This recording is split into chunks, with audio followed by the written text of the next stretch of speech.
ஊர் பேர் சொன்னா நீங்க கண்டிப்பா வருவீங்க. அப்படி என்னையா பெரிய ஊரு? அமெரிக்காவா? அமெரிக்காவா?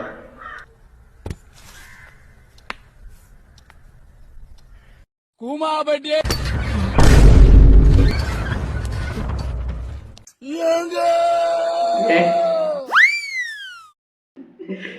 ஏங்க கூவி கூவியே கூமாம்பட்டிய தமிழ்நாடு ஃபுல்லா ரீச் ஆக வச்சிருங்க.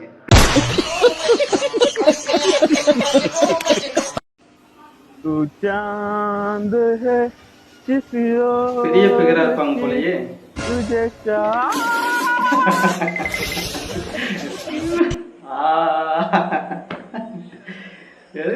அதுக்கு தான் வந்துட்டு பின்னாடி பார்த்துட்டு எதையுமே முடிவு பண்ணக்கூடாது. பார்த்தா கிறிஸ்டல் கிளியரா முன்னாடி சேர்த்து பார்க்கணும். பின்னாடி மட்டுமே பார்த்துட்டு ஆன்னு வாயில அடிச்சுட்டு போனா என்ன பண்றது?